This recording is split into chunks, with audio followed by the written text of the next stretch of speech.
We're not really going to get into the nitty gritty of contracts and all that stuff here, but we're going to mostly talk about acting, actors, casting, and working with actors in low budget films versus high budget films. So union versus non-union in some ways. So we've got really kind of an amazing array of work from these people on this panel here. So I'll attempt to introduce everyone. At the end here, we have Jay Van Hoy. I'll give you a very quick taste of some of Jay's work. 2011, The Loneliest Planet, he's a producer. He's a producer for all of these, sorry. Starring Gael Garcia Bernal. Here with Ben Foster and Peter Coyote. Beginners, directed by Mike Mills with Ewan McGregor and Christopher Plummer. Shit Year, starring Ellen Barkin. Lovely Still with Martin Landau, Ellen Burstyn. Old Joy, directed by Kelly Reichardt and starring Daniel London and Willem Oldham, amongst many other productions. Next to him is Famke Janssen, who you'll recognize as an actress, but also a director. She recently, her most recent, maybe not your most recent film, but recently directed Bringing Up Bobby, which is going to the festival circuit, starring Mila Jovovich, Bill Pullman, and Marcia. Is it Marcia Cross? Marcia Cross. Marcia Cross. As an actress, she has a huge list of credits. I'm just going to jump into a few of them. Turn the River, X-Men, The Last Stand, X-Men 2, Made, directed by Jon Favreau, X-Men the Original, directed by Bryan Singer, The Faculty, directed by Robert Rodriguez, Celebrity, directed by Woody Allen, Gingerbread Man, directed by Robert Altman, Monument Avenue, directed by Ted Demme, and numerous other films. Next to Famke is Bruce Weiss, whose films also include Somewhere Tonight, starring John Turturro. He's a producer, I'm sorry. Blind Date, directed by Stanley Tucci. Interview, directed by Steve Buscemi. And a number of Hal Hartley films, including Simple Men, Trust, and The Unbelievable Truth. Who's next? Oh, Craig Zobel is next to Bruce. Craig is a director. He's also one of the creators of the groundbreaking internet cartoon and website Homestar Runner. Craig is you're currently in production on Compliance? Yeah, with Ann Dowd, Dreama Walker, and Pat Healy, and directed Great World of Sound with John Baker, Francis Green, and James Green. Next to Craig is Mary Clay Boland, casting director. Mary's credits include Off Jackson Avenue, The Marconi Brothers, starring Brendan Sexton III, Confess, is that right, Confess? With Melissa Leo, The Best Thief in the World with Mary Louise Parker, Wendigo, directed by Larry Fessenden, starring Patricia Clarkson. And directly to my left is Paul Schnee. He's also a casting director whose list of credits is also somewhat large, but I'm just going to touch on a few of them. Touchback, which is a current 2011 film with Brian Presley and Kurt Russell. Dolphin's Tale with Morgan Freeman, Ashley Judd, and Harry Connick Jr. Machine Gun Preacher with Gerard Butler, Michelle Monaghan, and Michael Shannon. The Help with Emma Stone and Viola Davis, Octavia Spencer. Conan the Barbarian, the new one. Higher Ground, directed by Vera Farmiga. And Win-Win with Paul Giamatti, Amy Ryan, Jeffrey Tambor, amongst numerous other films, including, of course, your big film, which was Winter's Bone. Actually, it keeps going. Let's do a few more. Funny Games, Redacted, World Trade Center, Boynton Beach Club. It just goes on and on. So, that's it. We're done. So, I want to start at the very beginning. So, why don't we start with the actor's point of view? So, if you don't mind, Famke, tell us where actors come from. You know, it's hard to say at this point. Sorry. I am now an actor and a writer, director, Yes. producer. So it's kind of, I can't just be, I'm a little jaded at this point. Yeah. I've seen it from both sides. So I wish I could just give you my actor's point of view. But That's better, though. We want actors, I think, generally would like to work. There's so little work for the majority of actors. The majority of the actors in SAG are unemployed. So I think we're all happy whether it's, union or non-union. We just want to work. But, and having been on the other side now, I think, sometimes unions, as much as I love them and I want to work with them, but it adds cost to your production. And when you make an independent film, you're forced to look at every penny and, flip it over 5 different times. So those are the challenges that come in that area. Do you feel that is there a break between, I mean, there are certain actors that want to do certain types of film and kind of stick in that world, or do you find that most of the actors that you have worked with, whether on either side of the camera? Well, I mean, I certainly myself have gone back and forth between really small independents and very large studio movies.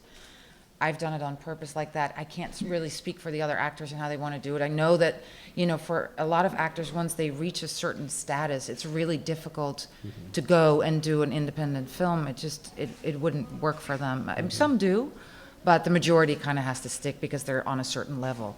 Yeah, you've done huge films. I mean, you've done really, really big Hollywood films, but have managed to kind of pop around and do a lot of different stuff.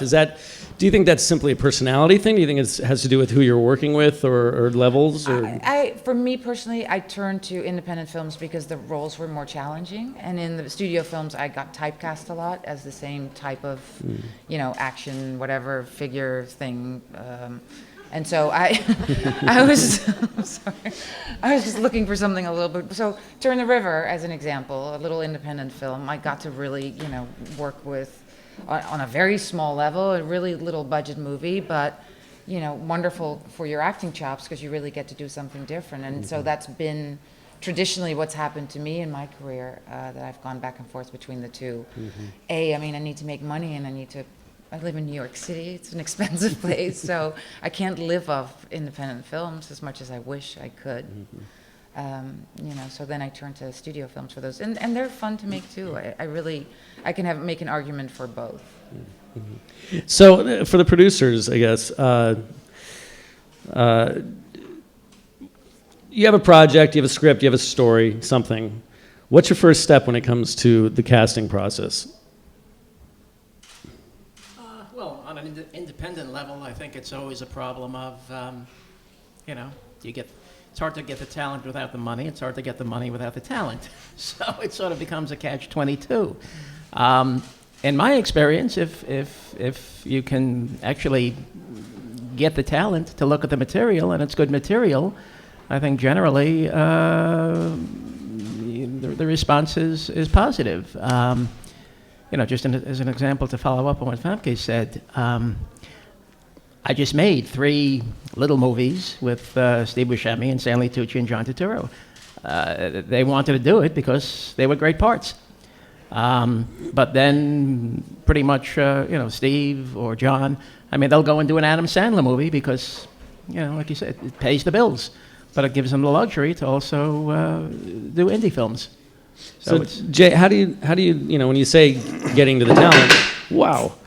How does it's much more comfortable than dangling. That's good timing. How does one get to talent, and what is talent? What does that mean in the long run? Well, that's a good question because even sometimes I don't think we have the answer for it. I think that once you get to a certain budget level with the film, and I think what we look for in the scripts is say, okay, well, and certainly it's a conversation with the director to find out what, who they want for the part, and how realistic it is that we're going to be able to get that person or get those actors or that range of actors that's going to allow for, the foreign sales projections to equal the percentage of the budget that we need to attract financing for the film, because often that is the equation that we're just constantly dealing with from the production side in terms of how do you get financing. And now what we've also done is looked at films that how low can we budget these, and how can we, we just want to get this made in the next 6 months. What's our budget? Like, could we make this, if we could pull together, $400,000 in equity, $50,000,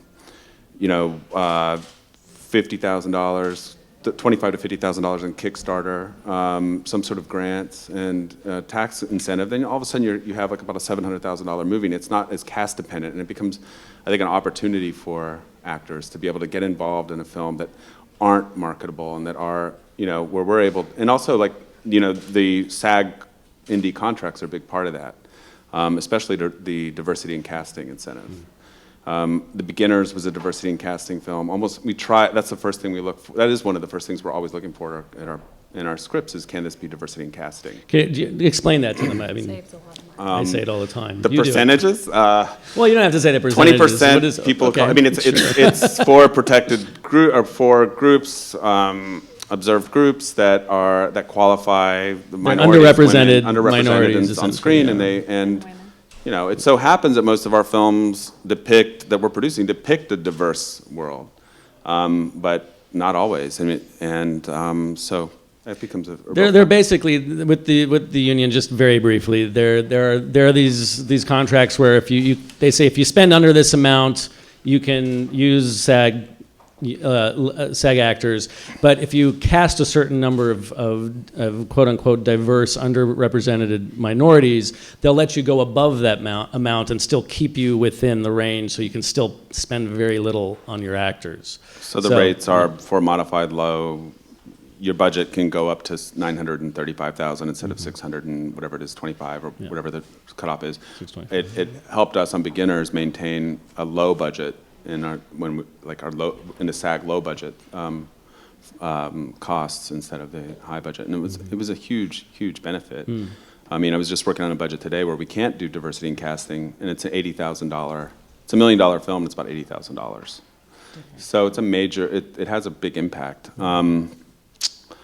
But to go back to your question, I mean, I think it's, you know, how do you get, like, what talent is I think it's really hard to define. It's almost like this weird consensus and this sort of, you're just sort of taking the temperature on different people who's considered, you know, up and coming and who's considered marketable and meaningful overseas, and sometimes it's not who you think.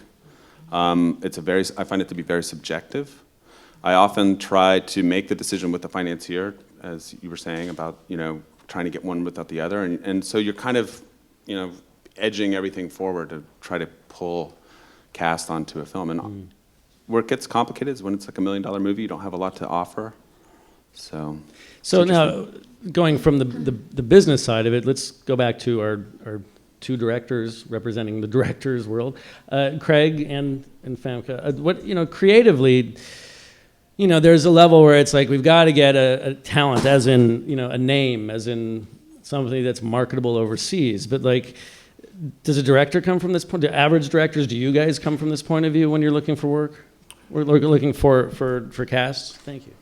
Well, I mean, I think to some degree, like, those people who have a name overseas are usually very talented people. So to a degree, yeah, because you want to work with talented people, you know? So like, I think that, yes, that's, and also like that gets your film seen by a wider audience faster, in a sense. But I mean, I think that, I suppose in my experience, it's been that, you know, certainly there's no lack of talent at other budget levels or people that you might not be household names. And for the film that, like, the film that I'm in post-production on right now, that I actually worked with Paul as the casting director on, and, you know, I mean, we were kind of at a place where we had some amount, just based on the screenplay, we had some amount of interest financially in the movie, and I did, like Jay was saying, I just was kind of like, well, let's get good people, and I'd like to make the movie soon, so, you know, I know that there's really talented people out there, so I think it kind of, you know, I mean, it really, like, yes, like, the people with marquee value are usually very talented, would be my answer. So yes, that's usually a good way to go, but it's not the only way to go at all, you know? Yeah. Yeah, I just, to me, what was really interesting is that, you know, because I wrote it also, I had all these ideas as I was writing it, like, oh, this person would be perfect for this part, this person. And then, of course, when you start talking to people, financiers, and then the list comes of the 3 top women who can play your part, and you go, right, but Julia Roberts is not going to do this movie, so why are we even talking about it? But the list is, you know, becomes smaller and smaller, and but, you know, in the end, you realize, and what I've really learned from that experience is, it's a business. I mean, as much as I would like to think that I'm in an art form of sorts, and directing and acting and producing and everything that we all do here together, casting, whatever it is all part of this creative process, but it is a business that we have to deal within, and we need to sell our movie and we need to find an audience. And so that list all of a sudden becomes, even though it's at times unreachable, but it's something that you really want to aim for, because you do hope that your movie gets seen, and you do hope that you get your financing together so you get actually shoot your film. So it's a reality you have to deal with. All right, so let's come to our casting directors. Let's take something like Winter's Bone, for instance. Winter's Bone was not a film that was packed with big marquee names that were marketable overseas, but it has become kind of a breakout for a lot of people. How do you approach a film as a casting director when you're dealing with these different issues? Well, that I think is frankly the exception to the rule. I mean, from what I understand and what I remember about that project is that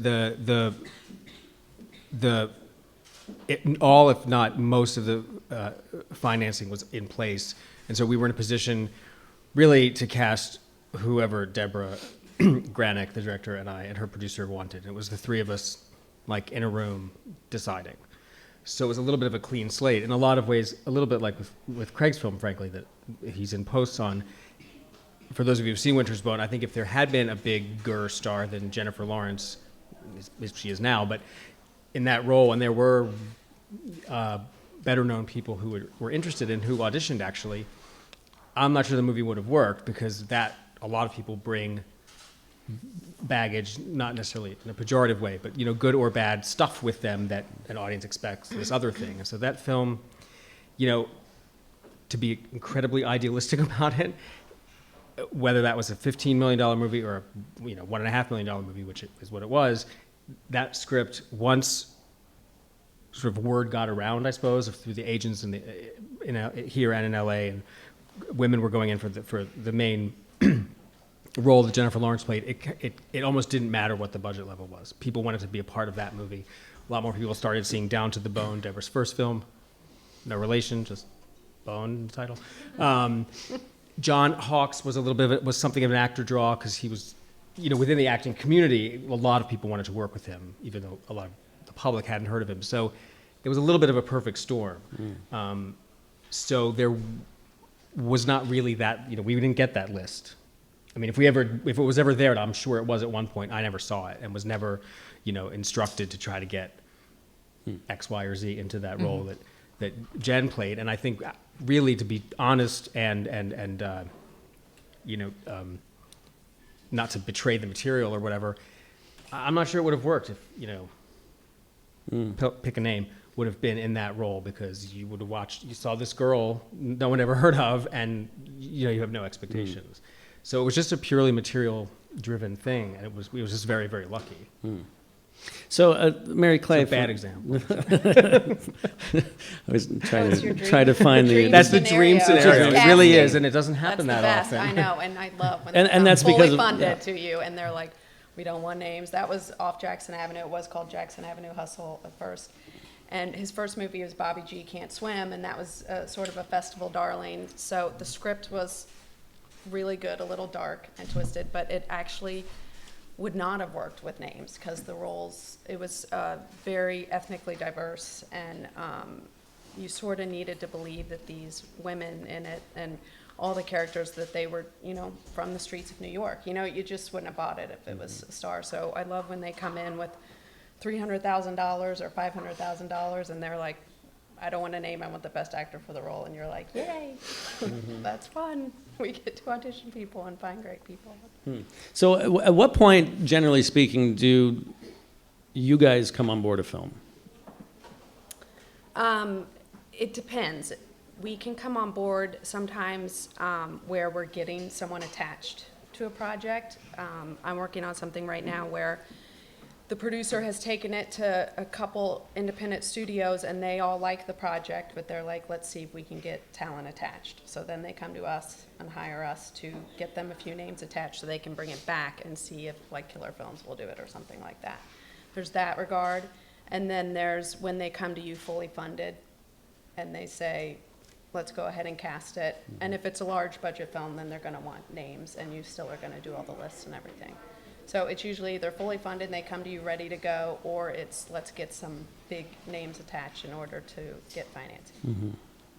Yeah, I mean, there's also the sort of nebulous stage of, where you have a relationship with a director or writer-director, and he or she has a new thing, and you read it however many years they have. I mean, we read, my business partner, Carrie Barden, and I read drafts of The Help, I think before the book was even published, just because of our friendship with Tate Taylor, the director. So long before DreamWorks, Chris Columbus were ever involved, we were casting that movie, and we didn't know if it was going to be a $2 million movie, and then it turned into, because of the novel, turned into something else. So we come on board at all different kinds of, at all different stages. Well, we were just discussing, it's a good point, because the amount, talking about time earlier, we were talking about how long it took the Famke to get her film done. Is time a killer, or is it, can it be on a project?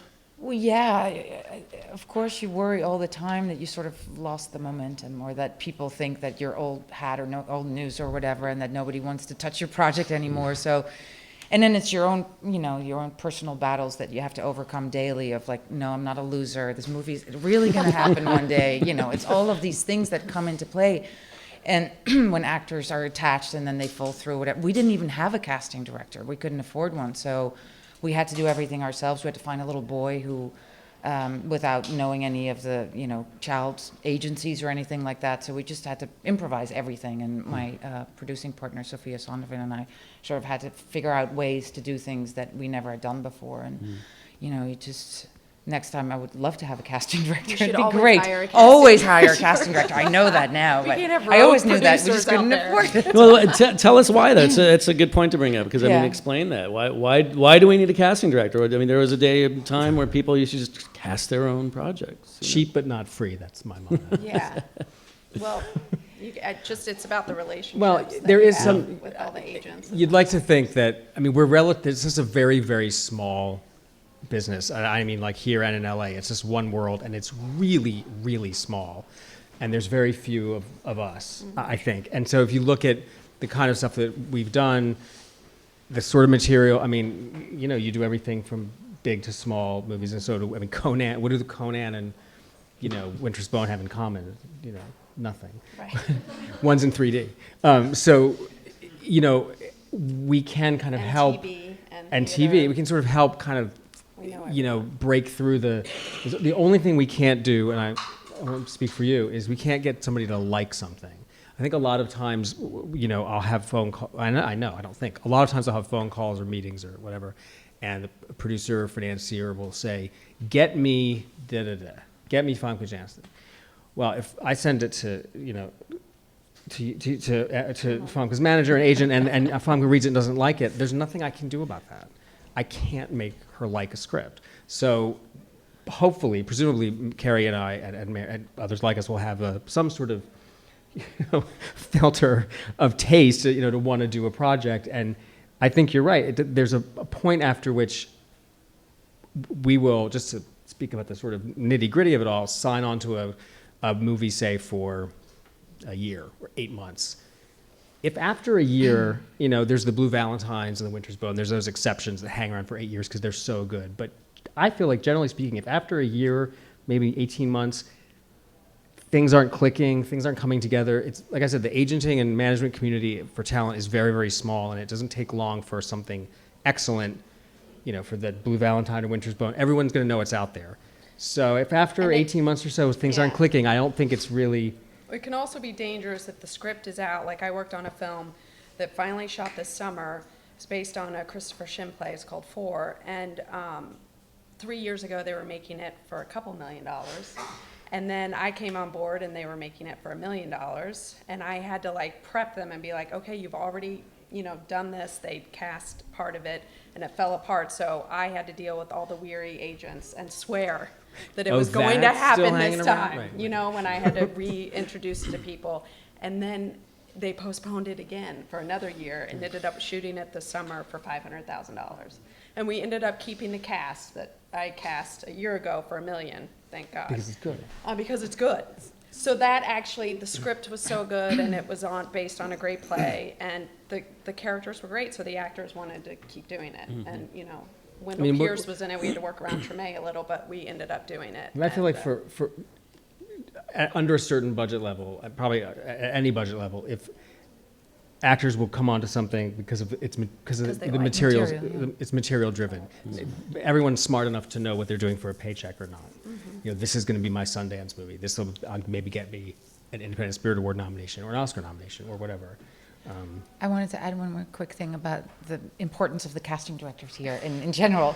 I was in a very unusual and privileged situation because I had been in the business for about 18 years by the time I became a first-time director. Most first-time directors don't Which is have, huge. yeah, don't have all the industry contacts and whatever that I did at that time. So I could actually call agents and managers that I had come in contact with over the years and said, I want to, you know, I want to show this script to Mila Jovovich. Can you get me a meeting with her?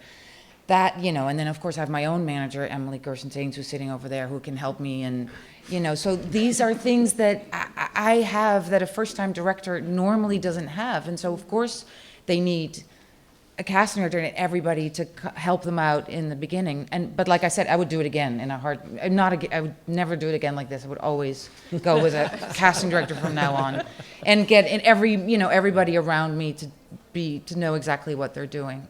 But the second thing I wanted to quickly comment on was the part of the films that, like I said, mine took 4 years. It's really not unusual anymore because the money has become so difficult for independent films, that you guys know really well, that it just takes longer to get films off the ground these days. And so I think it probably will become more common that, everybody of course wants to have the Little Miss Sunshine or whatever the thing is every year that becomes a big hit, but most of the time that doesn't happen, and most of the time it takes a long, long time before something gets cast and put together, financed and whatever. So do you want to give everyone an idea of what the difference is between these worlds of the manager versus the agent? And especially as producers, if you're not immediately working with a casting director, or if you're not there yet, are you just hiring a casting director just to make sure you don't have to talk to managers and agents? We are a buffer. We're a buffer. But I mean, more directly, yeah, an idea of, because a lot of people have no clue what the difference is between a manager and an agent. Famke, do you want to talk about it from a actor's Go ahead, point? Jay. You're talking, so you got it. Go ahead. The difference between a manager and agent. You started mumbling. We encounter managers more frequently with directors than with actors, more often than not. I mean, I think a manager is, and correct me if I'm wrong, is working in the long-term interests of the client in a way that agents may not be. There's a difference in sort of their relationship. I think it's more the day-to-day is a manager's job. Yeah, day-to-day is a manager's. Yeah, and agent. or we can just get Emily over here and she can She really could talk about it. explain it better. I find that managers are more interested in the films that we're producing than agents necessarily, but that isn't always true either. I think that, I would but say an casting- agent probably becomes more interested when the financing is in place. The manager Or would be it's a hard to long-term generalize, Or it champion. can be Yeah. an They like the award, project. award role or something. For us, or for me at least, managers, I think of it as kind of like an agent, just to pick a number, has 35 people he or she is thinking about, and a manager maybe has 8. Right. Yeah. And so a lot of these smaller films, it's a lot easier to know to whom to go for that actor that, 9 times out of 10, not to generalize, but I guess that is a generalization, isn't it? 9 times out of 10, a manager will read a script more quickly than an agent. And also, agencies, you're dealing with just a bigger bureaucracy and a bigger corporation, and they love meetings. They're always in meetings whenever you call on the phone, so they have to talk about the film. And a manager, usually I can get a fast answer, even if they don't read it. Just that taking the pulse. Just sorry to keep using you, Famke, as an example, but you're here. Just you want to do this kind of movie right now. And then Emily will say, not He's right just now. pitching you. This is the only reason he's here. Does so-and-so want to do a $2 million movie? Well, no, she's going to do this. And I can sort of get that pulse taken and tell the director and the producers, she's going to do this thing, and then she wants to do this for her friend, and then maybe in a couple, so managers are a little more... To your point about casting directors, I think they have a lot of experience working with people that you have very little experience working with. Even if you're on talking with them on a regular basis, they're going to know them. They're going to have actually gone through this process with these people sometimes many times, and will understand, well, yeah, we were out to so-and-so, and she's doing the same thing that she's doing to you right now, and it's not going to work out. Don't hold your breath for this person to actually follow through on their enthusiasm for your film. I think we should actually move on, and that kind of that can be really invaluable as a producer to make good judgments and guide what's oftentimes a really can be a very frustrating, difficult process working with your director, who wants to work with these people, obviously. So let's bring it down a notch, and maybe for some of you go back a few years earlier, and letting go of the world of we've got to get the money, we've got to have sales and such. Is there a level at which you think that working with union versus non-union actors, even if it's in smaller roles or smaller films, is there a big difference? Is there really a difference? And why go either way? I mean, do you have any opinion, Greg? I mean, I do. Like, one of the first movies I worked on was called George Washington. It's David Gordon Green's first movie. And we literally cast that by going out to, after school programs and hanging out with kids. And it was awesome. And the kids are amazing. It's like a film, yeah. But that's, not necessarily always easy to repeat. You know what I mean? And that's a certain style of a movie. And that's not... And I mean, I don't know. I guess, both of my films I used the SAGIndie contracts on, But that doesn't mean everybody was SAG necessarily. You could have mixed it up. It's true, and I did, actually. My first film has a bunch of people that were...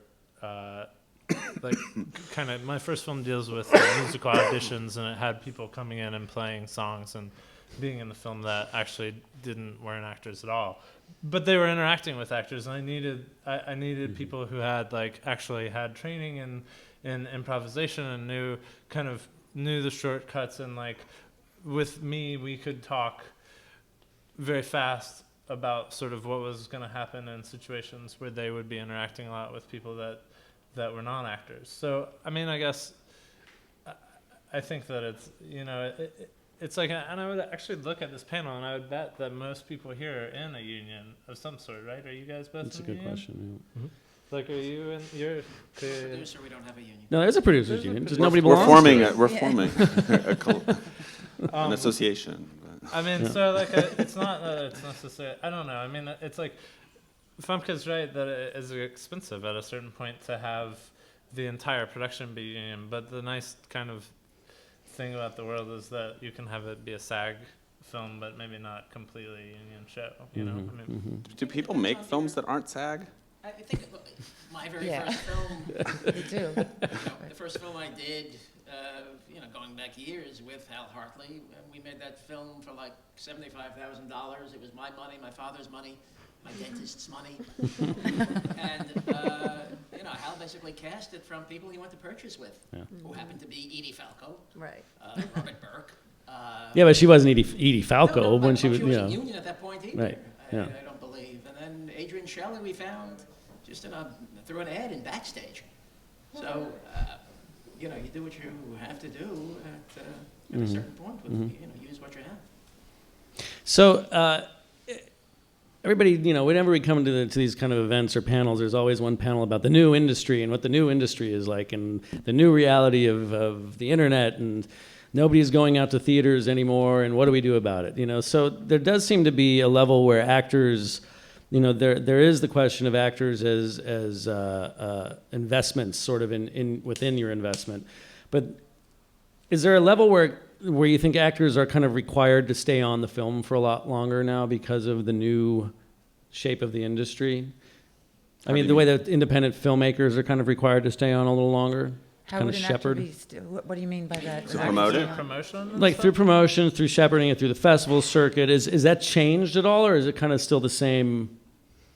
Seems the same to me. Yeah, I think so too. She's doing press. Yeah. The Yeah. junket at the festival, depending on Yeah.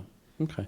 And what about new media? I mean, you famously worked in a world that was brand new at the time when you were doing it, but it's really kind of revolutionized everything. Has working and casting and all of this changed? Do you think? I mean, I feel like that's not necessarily shaken out yet. But it's also one of those things where, like, I also kind of feel like we've been talking about it for 10 years and it still hasn't shaken out. So, I mean, I think it's that what going it is to. what it is. I feel like, particularly in the short film realm, I mean, just as I invented a new genre of movie a couple of weeks ago. I call it the Five Friends in Brooklyn movie, which is a small movie about five friends in Brooklyn. And so we see a lot of these scripts, like, it's sort of like with Joe Swanberg and the Duplass brothers, the kind of very early stuff that they were doing. And so we see a lot of those scripts, and they're great, and they're funny, and they're smart. And somebody I'd worked with on a film, I ran into this person, and he said, I have this really great script about these five, like, hipsters in Brooklyn, and I want to make a short, and for I think he said like $30,000, and then use the short to raise $2 million, whatever he said, $2 million to make the feature. Will you read the short? And I said, sure. So I read the short, and it's very clever and very witty, and it's great roles for the actors that we see every day and want to put in a movie in a great, funny, smart, fast-talking role. And so I read the thing, and I called him, and I said, why don't you just make the feature for your $30,000 with, I don't know what cameras are, but whatever the thing is, that you can make it for $50,000. Because my thinking was, and this is just maybe naive, but I said, I bet you with technology doing what it's doing, by the time you make this short for $30,000, cut it, take it out to ask for more money, some kid at, USC is going to make this same script, maybe it'll take place in Silver Lake or whatever, and he's going to put it on YouTube, or the next Lena Dunham is going to make this same movie, put it on the internet, sign with UTA, and you're still going to be, asking for $2 million, and this person's made your movie already for the same amount that you wanted to spend on the short. So I feel like distribution avenues are, for me at least, also as an audience member, getting so flattened out. I don't go to the theater really anymore. Yeah. I have two kids. I put them to bed. I watch stuff on demand. And for me, maybe this is like teenagers too. I don't know. As far as I'm concerned, really, something straight to video on demand to me is not a ghettoized. Yes, I go straight to DVD. Remember Beta? Straight to VHS. Well, I don't think that's such a terrible thing anymore. I think it's. I don't know, it's a but I think reality, younger people in general, and maybe older, farts like me who don't want to leave their house. A release is a release. Is it right? Should I want to see Turn the River on my TV instead of in the movie? Well, that's a bad example because I went to all of his screenings. But no, I probably shouldn't want to, but I'm gonna. And so that's just the reality of it. And I think the holy grail of a theatrical release maybe isn't, I guess, what? Image-wise, it's maybe not financially? It's not possible, or even, doesn't make sense in some cases, depending on what the film is. Is it maybe not the right, necessarily the right way for certain films to be released? I don't know. Everybody wants their film to be released theatrically, even if it's just a small platform release, which people have to pay for themselves these days, because for the most part, there are not that many buyers who are going to give you any money up front for a small indie movie. Mm-hmm. So you almost have to pay to release it theatrically yourself, and then hope that gets some press, and then figure out how to drive other streams of revenue. Because that's kind of the key, right? Is really getting the press. Well, getting the press helps. I mean, you could put your movie on Netflix, but how does somebody know if it's there if it doesn't really have any, public notoriety of any kind? Well, in a time where it seems like everybody really is getting their 15 minutes, everybody, where the biggest hit of the week or the year is some guy, singing something in his living room somewhere. How important usually is involves a cat? As long as it involves a cat or a dog, yes. People love it. They fall for it like crazy. Is fame really as important as it has been in the past? Has it changed, or are we still just like, listen, Tom Cruise is always going to be Tom Cruise. He's always going to beat out the guy in his bedroom with the cat. Well, I think Famke said it. It's a business. So there may be the guy in the bedroom with the cat, but he's probably not making any money on that.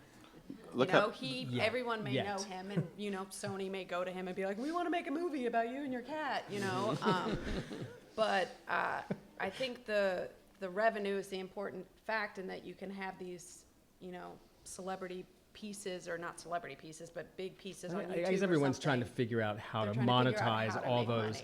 money. My wife makes fun of me for on Tuesdays when movies come on demand, and Fridays, the other day I scroll through the Time Warner on demand menu, but I never actually watch anything. So the joke is, she's like, "Why don't you just watch something?" And I'm just going to see what's on, because I'm always fascinated to see sometimes movies that I've cast that I never hear about again, and it's on demand, or a script that I read and we didn't get the job to do, or somebody else did it, or whatever.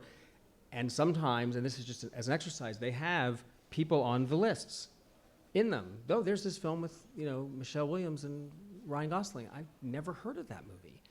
So the list is not foolproof. I don't think there's any guarantee of, because a lot of these movies go into whatever avenue they're going to go to, and so. I think if you look, All Good Things is an example of it's a great on-demand title that was driven by cast, I think. It didn't have a theatrical release to speak of before it came out on demand. I think Brief Interviews with Hideous Men, which we cast, was and I think also Winter's Bone was driven by this discovery of Jennifer Lawrence and this idea that here's a star in the making, and you can see her in this incredible film. And that was part of the story. She was in, I don't know, like Vogue and all kinds of magazines. In the anomaly categories, that they did do, that was like the first platform release movie that I worked on probably ever as a casting director, where Roadside was New York and LA, and then it went to Seattle, and it kept adding cities, and Deborah was out there. Even after all the buzz and Sundance, and Deborah Granick was like emailing me from a different part of the world every week for every festival, every screening, getting in the newspapers, all that stuff.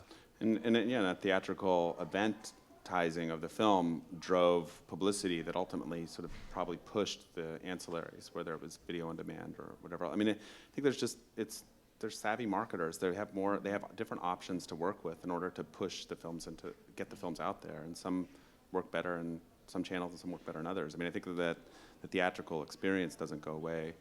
Maybe, I don't know if it actually opens up more possibilities for movies either, because ultimately the DVD, as VOD has increased, DVD has plummeted.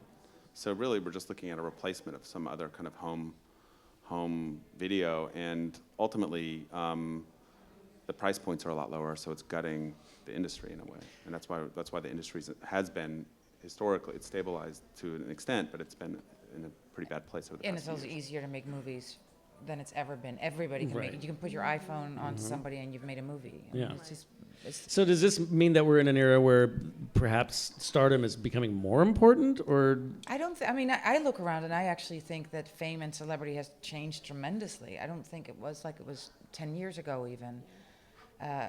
People don't get paid as much money anymore as they once were. There's a handful of stars, but even that's diminishing. I think we're really going through a change in the industry, and nobody quite knows where it's going to head. And I think it's just because we have a saturated market. Everybody can make movies, and then there's so many different outlets where you can screen them on, and nobody's really controlling it yet, so they don't know how to either promote themselves to get on the, if you're going to watch it on Netflix versus Amazon or whatever it is. I mean, how do you, it's like the Wild West out there. Mm-hmm. How do you get noticed in that big, big soup? Good scripts, good director. Well, there's that, and I also assume that doesn't as things get more and more necessarily targeted, I mean, I have a friend who worked for the marketing company that advertised and did the publicity and advertising for the Banksy Exit Through the Gift Shop, and he said they were saturating Facebook, MySpace, and targeting. You might see an ad for it, and I might not, because all the cookies and all that garbage. Mm-hmm. But he said they had to spend a 25th, a 30th of what they would have had to spend under normal traditional advertising circumstances, and got a huge return. And I never saw one ad, I don't think, for that movie for like a year. But they were, all these people were seeing it, and it was in the right, quote unquote, right eyeballs were noticing the movie. But at the same time, like, if you have a movie and it has a TV ad, more people go see it. You know what I mean? It's still. Well, I guess it's a matter of like spending $10 billion to make one commercial, or spending $10 to make a web page on iWeb, and blast it out to to Facebook. Right. If you have more money, more But I people was see going to your say movie. it's also less money back to the producers by the time they can finish. Right. But I do think that actors are being paid less. I mean, even in like Yeah, TV, I definitely. work in That's TV a lot, and it's like, names that used to get for sure top of show or big things, and in film too. And they just, Well, how many actors are on shows right now who it's we were told depressing. don't do TV, Don't do TV, 3 or 4 yeah. years ago? Not But to, so many great actors who will come in for like tiny roles in films that they should be the lead of. But it's like they're just looking for roles out there. They're underworked because there's a small group that's making a ton, and then they want to like cut the budget for all the other talent. So I've really noticed that drastically in the last 10 years. So I mean, I assume that there are probably first-time or up-and-coming first-time filmmakers here that are here to find out, how do they get to this? How do they get to this point where they can go after the talent, whether that be for creative reasons or for financial, or probably both? If they don't have 18 years in the business, if they don't have the relationships that have been built up over years, what's the first couple steps? Right? Something good. Yeah. And make that shoot- $30,000 feature instead yeah, of the write something $30,000 good short. and shoot it. Yeah. Say that again? What did you say? Make that, like you said, Carrie, not Paul, make that $30,000 feature instead of the $30,000 short. And Now, your first film was quite small. Yeah. Old Joy was in the can for 35 grand. Yeah. And I don't know, I mean, we made a cold weather $100,000 budget. I mean, that's still money. You're still getting it from someone, but it's accomplishable.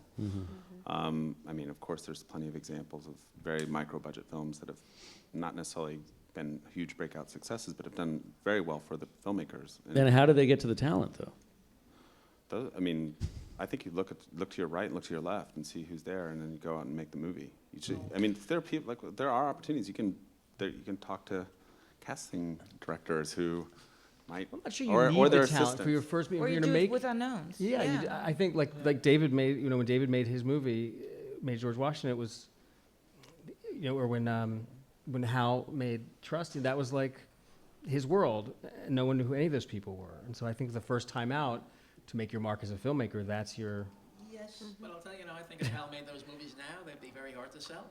It's True. The world has changed. that's true. And, my suggestion, just talk to everybody you know, network, see who knows somebody, who might know somebody, who might not. I just found a connection to James Franco I didn't know I had. So it's almost like 6 degrees of separation. I mean, And don't ever give up. Don't I ever think give up. don't ever give up. Yeah. And I was, my first film, I worked below the line and I was a production manager. So I knew some people that I wanted to be in the movie just from working on other movies with them. But I also went to a casting director who I knew didn't want to do something for free.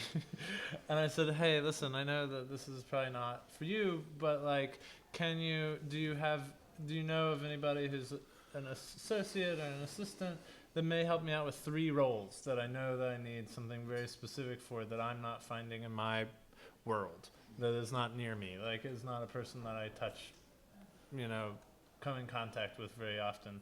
Can you help me just like, you don't have to go to the casting calls, just like help me find a list of names. And I mean, I think that's like a totally... And to plug CSA, I'm on the board of the Casting Society of America, and we actually just started a year ago a committee that is all for the associate and assistant casting directors who want to do projects, films, either shorts or low-budget indies, and work for other casting directors, but will work for either very little or nothing, so that they can be the casting director and learn that way. This So is very... you can go yeah, to the sorry. CSA website and they can help you get casting that could be for free. What's that web address?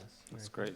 That's really I should know that. it's a really excellent point, because you're talking about unions, and especially right now in America, people are like, unions, they're all so evil, they're so horrible, they want too much.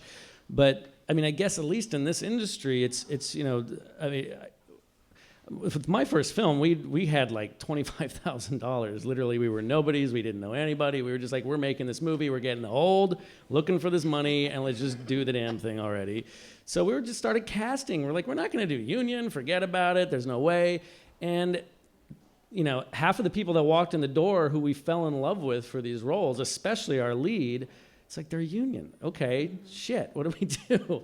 And you know what? You go, you do your homework, and you find out that the unions, shockingly, are made up of union members who are in the industry trying to work. So it's not like there's some union, there's no Jimmy Hoffa out there, there's no guy out there who's saying, you guys are... It's all actors, it's all casting directors, it's you know, directors that are making the rules so that they can work. And it's taken some time for the unions to get around it. It took years for SAG to get around to the notion that like 90 some odd percent of the union doesn't work. Why are we saying you can't do these low budget movies? Why? What's the point? Do them. You know, let's make some rules so you don't get screwed.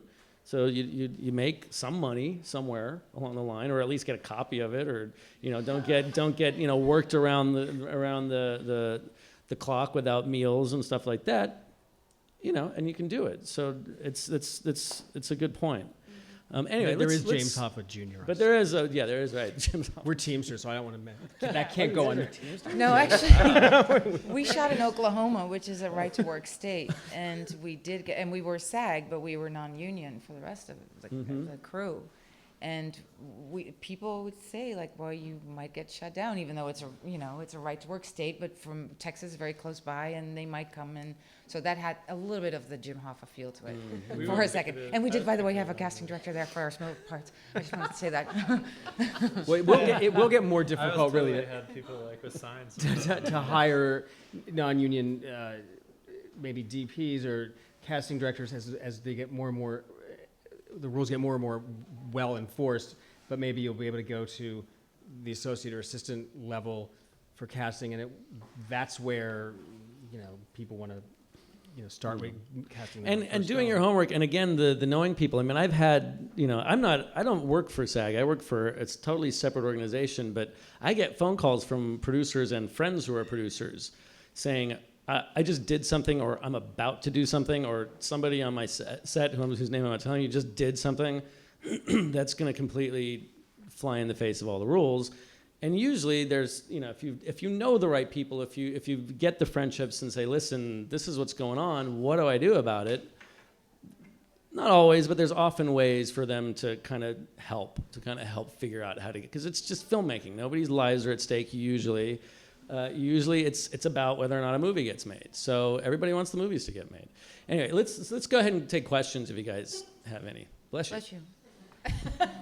We have a mic, so if you guys let me know. Oh yeah, if anybody just raise your hands, I guess. Is that we could shut If you them can out. just pass it over. I can project. Yeah, I'm sure we can. Projecting is good. Yeah, it's not that small. So we've talked about this, hi Brittany, and we talked about this from the making the film point of view, but from an actor, it seems like you're saying that, thank you, I wrote this down, that you can't get cast unless you're considered kind of up and coming or taking somebody's temperature or everything we said before. But then you can't be up and coming and you can't like have a temperature unless you get cast in something. Do you see it's kind of like a cycle? So I was wondering if you had any advice for what an actor can do to make yourself castable. You can't. No, I think that there's a catch-22 in every single part of our business, and so you can't get caught up in any of that part. It's just the most important thing as an actor is to be unique, to be yourself. And everything that they said in the beginning that was wrong with me, I was too tall, I had a strange name, I must have had a really, thick accent, whatever.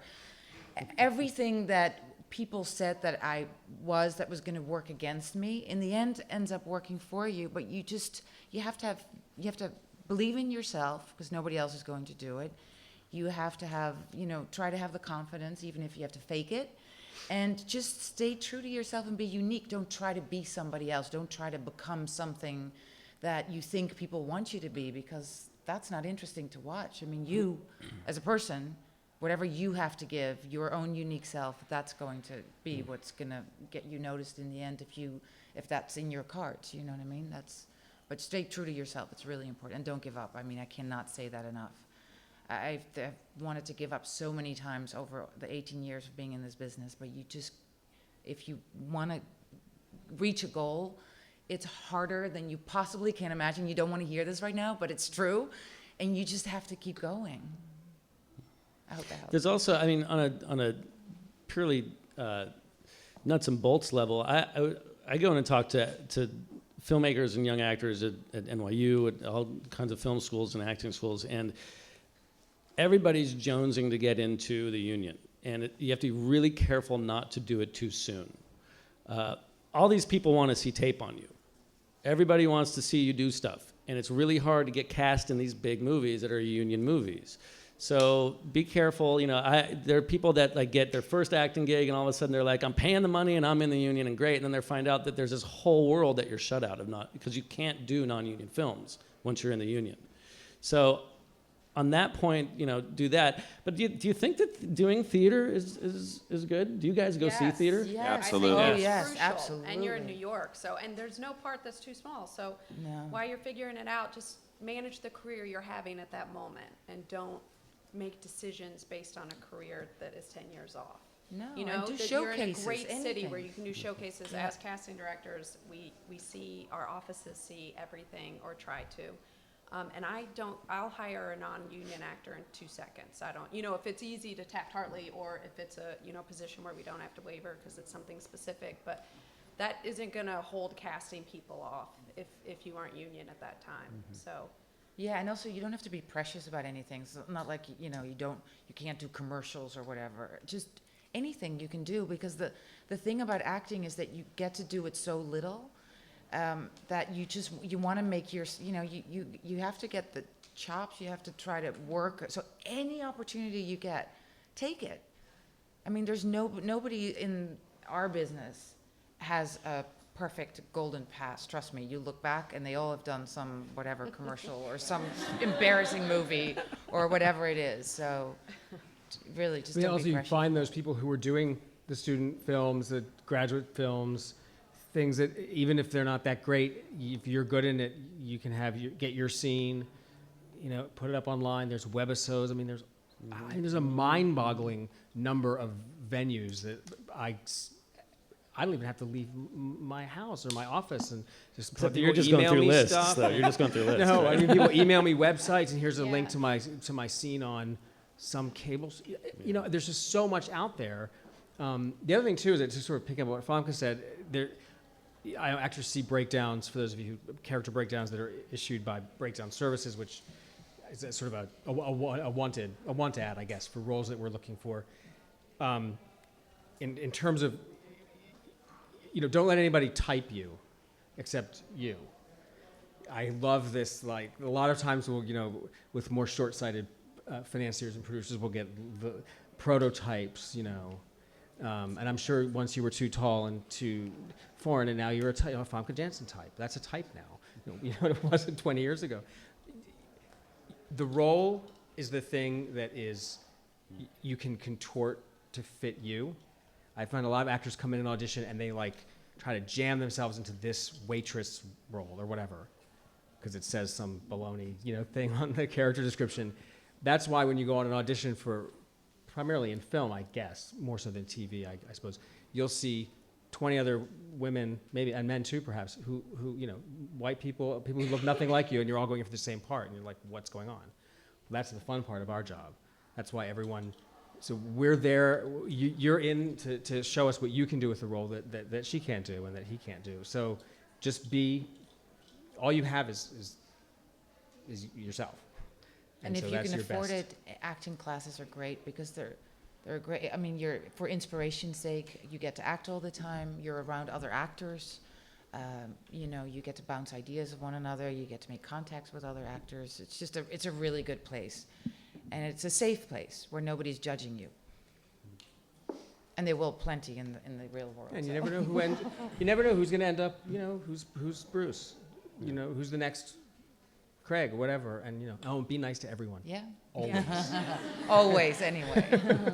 And if you are a minority, knowing about things like the diversity in casting can be really interesting, because I know people that have gone in and convinced directors or producers that it would be good for them to cast more diverse people. Does the person, whatever it is, whatever the role is, does the nurse have to be another white guy? Could it be something else? Can you talk them into things? You never know. It happens a lot. It does. But my point is, learn the industry. Really learn the industry. And even in places where you're like, I don't need to know about that, go on SAG's websites, go on, the casting websites, go on to everything and read, so that you kind of get an idea of what loopholes there might be there for you. And, it's somebody said to me years ago, you don't get it if you don't ask for it. So push for it, Any, right here? Mary? Yeah. I'm sorry. I would like to ask you, did you take acting classes before your career? I did, yeah. I've actually worked with the same acting coach, Harold Guskin, since I started acting in New York. And then briefly when I went to LA, when I tried to live out there, which wasn't very successful, I took acting classes there too. But yeah, I think it's really, really important to do. It gives you confidence. It's nice to be around other actors. You get to work on your craft, which in the end, you're lucky as an actor if you get to make 1 or 2 movies a year. So just add up the minutes that you're really actually in front of a camera and working. It's so few, and so you really need anything else to keep you interested and to really learn how to do it better. Thank you. Yeah, go ahead. Yeah. Oh. Hey, I actually have a question to you, Mr. Van Hooy. I'm a huge admirer of The Beginners, and I was wondering, you get the script, and this is basically the material you're judging on whether to produce a movie or not, and what was it specifically about The Beginners, for example, that made you think, okay, this is worth being produced? What is it that strikes you about a really good script or project? I mean, in the case of Beginners, I think we were, both Lars and I were quite taken by the script and met with Mike, and it was a very personal story to him, and you could just see the potential for it, but you could also, I think like also the script, if you've seen the film, it's very similar to the film, and it was super ambitious, but you could see how Mike connected everything together in his mind and could actually like follow through on the film. And in fact, when we started out with Beginners, Ewan wasn't on the film, and we came up with an idea, well, let's see if Ewan will do it, and if not, then we'll find somebody else who isn't a star, and we'll make it for a low budget. And Mike was really inspired by that, and I think it was also very liberating for him as a director to think like, we're gonna make my movie, like we're gonna just go out and make it, we're gonna figure out how to do it. And so, but ultimately Ewan said yes, and I think the way that we got Ewan on the film was Mike's agent, who's now Ewan's agent, Rich Klubeck, cornered him at Sundance on a Ski lift? Ski lift. And I just made that up. It was really. on a ski lift. And so he was stuck on a ski lift with Rich. And so, by the end of the ski lift, or by the time they got to where they were going, he at least agreed to read the script, and he was considering it. And it was great because he said yes. And Just out of curiosity, that movie come with anyone? Was Chris Plummer, or was it? Christopher Plummer wasn't on it. No. Like Another actress was on board, and she ended up not being able to do it for personal reasons. And with Melanie Laurent, part of the reason why we cast her was because she was exciting. Her audition knocked our socks off. There were other actresses that were of more sort of marquee value that we were like, okay, that would be the safer choice, but holy shit, did you see this audition? Oh my God. I mean, it was really that we were an agent who was saying, my client wants to do it, but he was supposed to have told us that by Friday. Her audition came in on Monday, and we said, she's the person because her audition was that great. And she made this little mini movie and did all this like cool inventive stuff. It was just totally endearing, and it showed her personality. And going back to what you were just saying, like you really saw it shine through. And also I think like on Loneliest Planet, which is a movie that just played New York Film Festival, Hani Furstenberg is kind of the story of that film. And that Gael was involved in the film really helped us be able to cast Hani, who nobody, outside of Israel had really knew. So. You mentioned Sundance. How important do you guys think it is to be at the festivals, even when you don't have a project there, or at the parties? I used to think it was important to try to go to all the parties. And then I realized, it's really not. I mean, first of all, you know, if you don't have a film at Sundance, you know, most people who are there in terms of the industry anyway are there to see the films that are at Sundance. So it's really hard to get anybody's attention until maybe the very end, or unless they're on a ski lift with you. Just happened. But for the Stalking most part, them. I think you really have to try to target and figure out, you know, what's the focus? What are you going for? So, no, not. I kind of disagree with I that. agree with you, actually.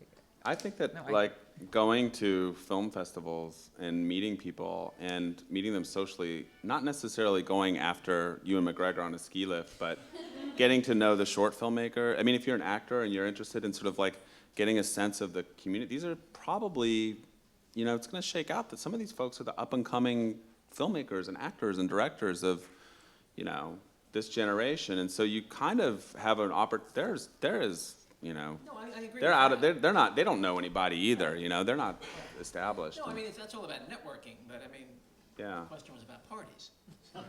Yeah, well, parties too. I think Depends on I which think party. parties can be a fun place to hang out with each other, or bars or whatever. Trying to get in, waiting in line to go to the CAA party, that's a mistake, and that's what you're talking about. That's like, forget it. Go to the bar where everybody else who can't get into the CAA party is at, because that's probably going to be your friends, long, you know, that are going to, they're and also- and a couple of them are going to be talented. I You mean, know?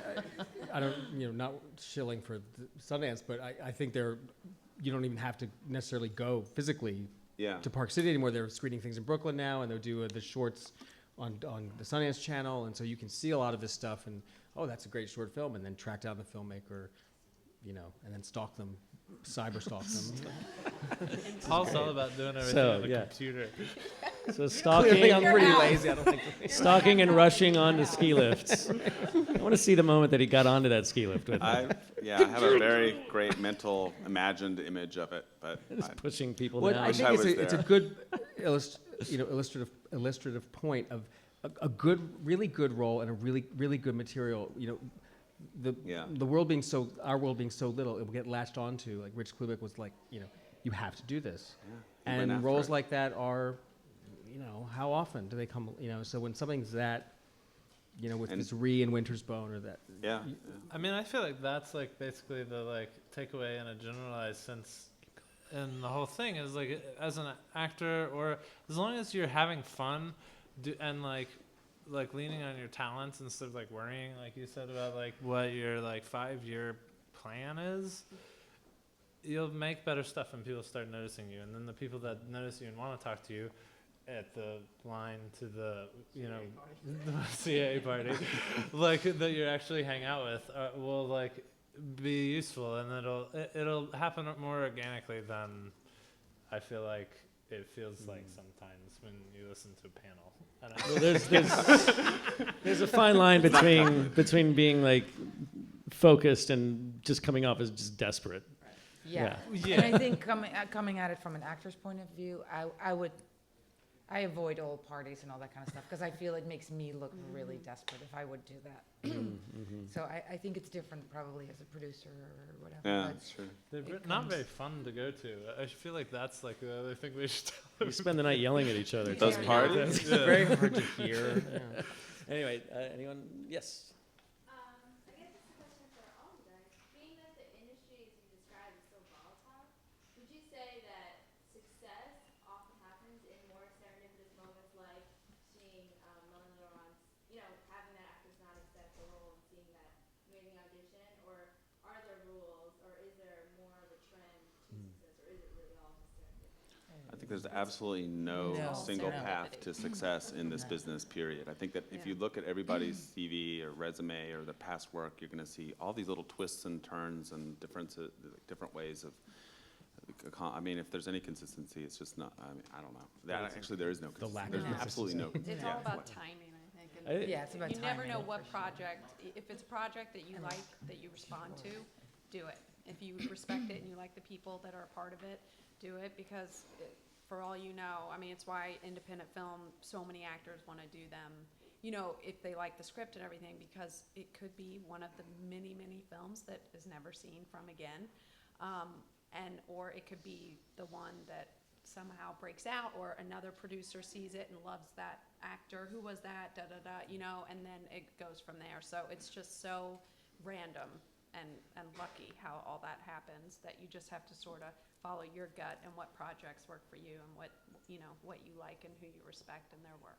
And nobody knows why certain things succeed in the market, No, really. it's There are brilliant films that do horribly, Yeah. or they're brilliant filmmakers that make something that everybody's like, what? And there's great actors that people never see. Yeah. But it's kind of the beauty of it, because I think probably everyone up here would have quit a long time ago if there wasn't that sort of that constant like That potential. you never know. Faith and attrition. Yeah, exactly. Yeah. Kind of been drifted into this world full of transmedia, and I just wanted to know what SAGIndie and SAG and what's going on in terms of the producers in this mixed media world of it's a big buzzword now, immersive media, existing films that will then turn into games or come back out of games or then go on to the internet. What are they doing in terms of these kinds of interactions with? Well, I know if you're asking about SAG in particular, that's still kind of being figured out. Unfortunately, you know, a lot of this is kind of playing, you know, is it Monday morning quarterback? Because it's like the train's left the station and everybody's like, well, how do we figure this out? How do we figure this out? So it's kind of in flux in a lot of ways. I think with a lot of the unions, they're still kind of figuring out, like the industry's figuring out where the money's coming from, where the money's going. But everybody wants to work in it because that's where it is going. So But do they have some sort of set of rules of how? not really. It's still, it's sort of, but it's kind of right now it's on a case by case basis. Yeah.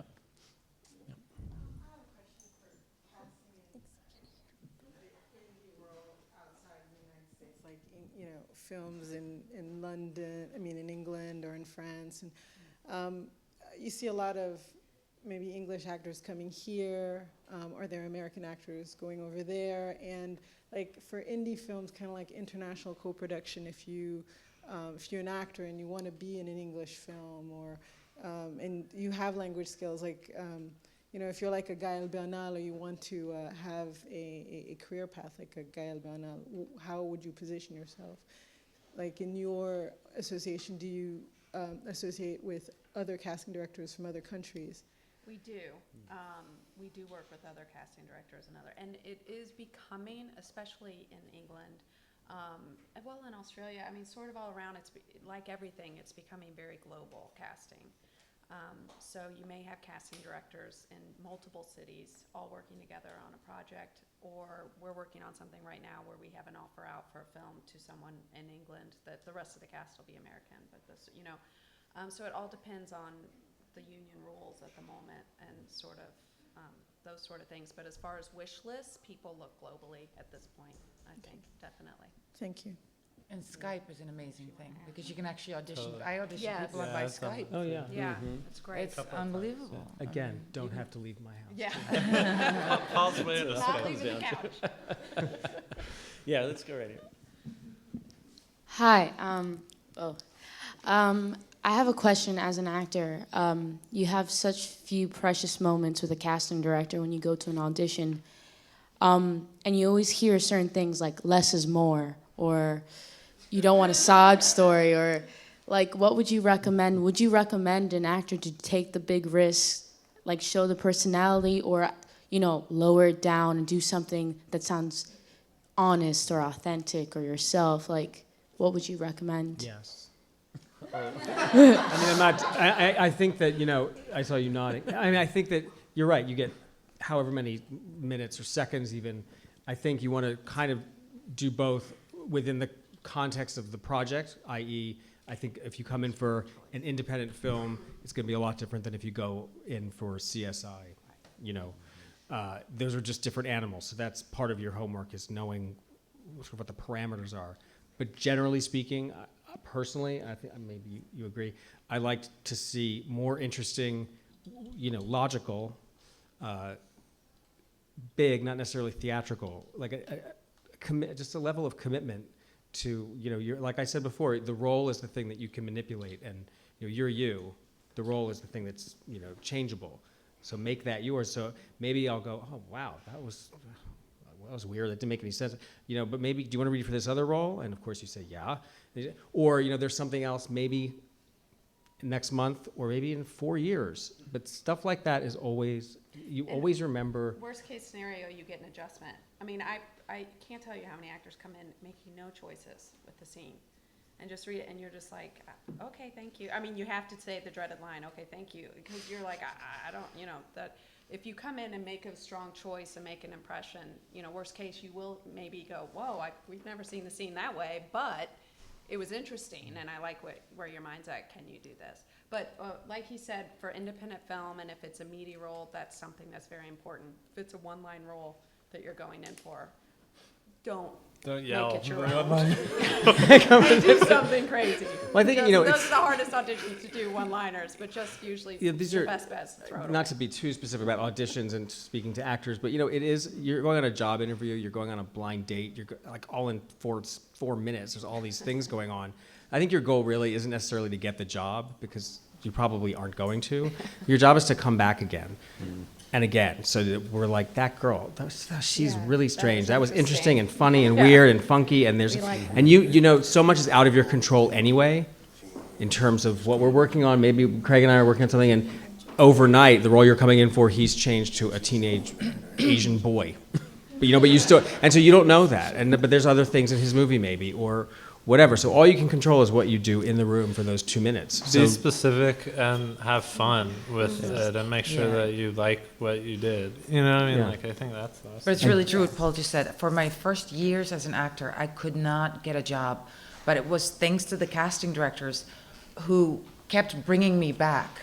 I sort of built, that became my little fan club of people like, okay, well, she didn't get this job and she didn't get the other 1,500 that she went out on, but we're going to keep bringing her back. And then finally something stuck, and I got my first job. But that's, you know, that's what you need to do. So I think you're absolutely right. It's not about necessarily getting the first job. It's, you know, just try to have, you know, be yourself and have fun is a really important thing. Yeah, don't take it too seriously, I think is one thing. I mean, the more you want something, the more it mostly slips away from you anyway. That seems to be the lesson in life. And just remember that casting directors, usually, especially nowadays, we're a friendly bunch.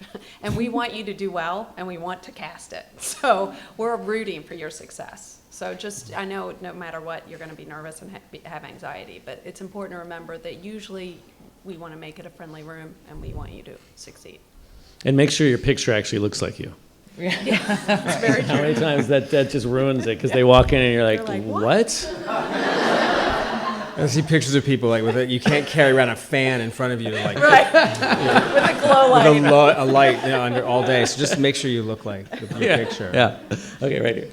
Oh, thanks. I have 2 questions. One is, I've heard of these one-on-one type situations where you can pay for a class with the casting director, and I wasn't sure if that was worth it for people who were unknown or, you know, hadn't had as much work under their belt. And then the other question was, if you have a script that you're really excited about, how do you go about finding a producer that might have a little bit more experience than you do? That's a two-person, two-part. I could speak to the script thing for a moment. I mean, you know, you never know where the best scripts are going to come from. Years ago, something came through my mother. He didn't write it, but I mean, it came through my mother that you know, somebody she knew, who I knew, who I forgot I knew. And then just a couple of weeks ago, I mean, you can imagine, I'm sure we all get a lot of stuff via email. That's just not so, you can't read everything. It's just, you can't look at everything. It's impossible. So, you know, it's whatever sort of piques your interest, however you might hear about it. I was doing another panel a couple of weeks ago here, actually, for Independent Film Week. And they had a couple of filmmakers who were presenting from the lab. And one of the guys just gave a really great, funny pitch. And I asked him for the script afterwards. So, again, I don't think there's any one straight answer to that. I think it's just looking for opportunities. Yeah, I would agree with that. I mean, I think that go to film festivals, be involved as far as that, you know what I mean, be around where those people are so that you can talk to them. It's hard to cold call people with that kind of thing. Yeah. That is like the one thing that you'll probably get, you know, avoided. But well, script is 2 hours of your life. Mm-hmm. Yeah. And and if you're a producer that's working, you probably are reading, as many as you can possibly fit into your time on the weekend or wherever. So you've already got more than you actually have time to read. So that's usually the case of most producers that I know, where we're constantly struggling to just like keep up with the stuff that we have to read on. And applying to IFP is a good thing too, because they've got Right. programs for developing stuff. So Tribeca, IFP, Sundance, Find, it's all Woodstock over. there's labs Yeah. everywhere. Hamptons, I think, has. Hamptons yeah, does have everybody's one. doing labs. Yeah, yeah. Woodstock To is answer good. I'm a little, I do teach one of those classes. I hate the idea, frankly, of paying to be seen. So I don't look at it that, and I say at the front, this is not like, there are places you can investigate, see who screens in some way, has you do a monologue or whatever to kind of get a membership to a loosely formed studio or something. Ask around. I think it's a small enough universe that people will tell you what's, legit and what isn't. I think just in terms of advancing, your opportunities, I think if you have the chance to, and I hate the idea of you pay money to get seen. It's horrible. But, if you have a chance to see someone who works on a TV show where they need 35 people every week, that's probably money better spent than someone like, I don't need 35 people a week, or maybe a year. So it's just, find out what casting people are doing and where they work and what they do and where your time and money is going to be better spent. And technically those classes are, once again, CSA rules here, but technically those classes are supposed to be more of a workshop, not that you're paying for an audition. So, I do those periodically as well, but I actually work with the actors and work with scenes, and we do on camera and stuff. And so it's a great opportunity for you to have someone see your work and also just work with them. And to be on camera. But then once again, you have to investigate and see how classes are done and which casting people you think, it's worth your while and stuff. I think that's it. We're out of time. Thank you for coming, everyone. Thank you. Thanks for coming. Thank you very much. Thank you. Thanks, everybody.